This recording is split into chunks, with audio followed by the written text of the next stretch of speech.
Welcome to I Learned a Thing in the Bathroom from Dollar Shave Club, where we explain something very complicated in mere minutes to occupy your brain while you shave.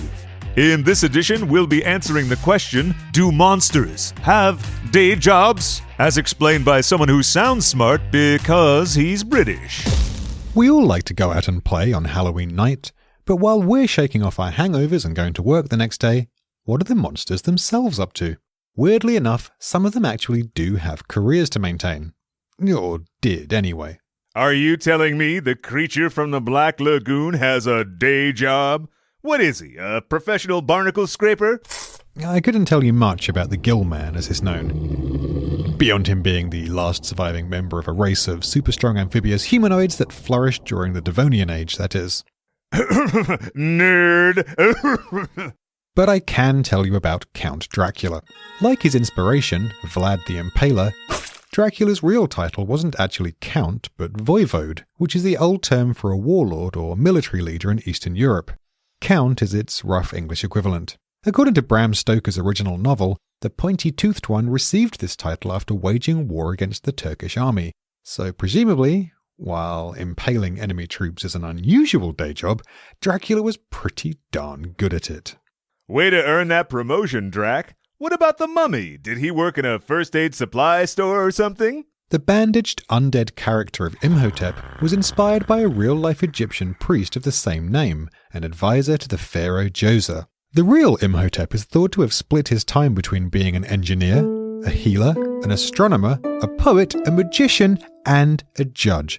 So it's probably safe to assume that not only did he keep himself busy, but the other interests section of his resume is way more impressive than yours. I'm going to guess that Frankenstein's monster worked at the DMV? Next. The monster himself didn't do much but wander around seeking vengeance.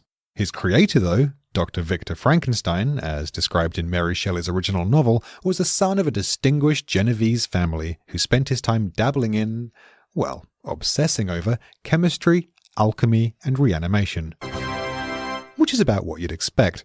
Weirdly, it's believed that the Doctor's inspiration wasn't a mad scientist at all, but rather the author's own husband, the famous romantic poet Percy Shelley.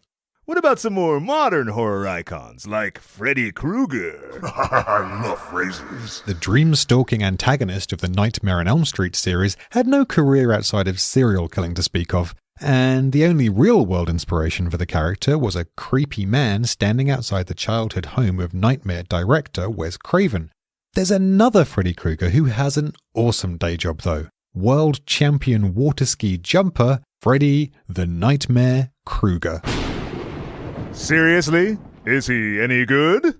Yeah, he currently has 9 national tournaments, 5 world championships and 11 masters tournaments to his name. Not to mention his world record-shattering water ski jump of 312 feet in 2015.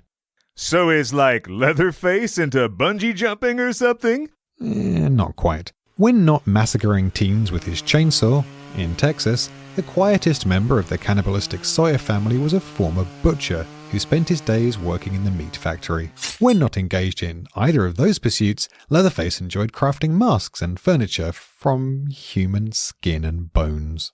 Now that's a hobby you shouldn't bring up in a job interview. Tune in next time for more I Learned a Thing in the Bathroom. And in the meantime, head to dollarshaveclub.com for more podcasts and a big old pile of grooming products.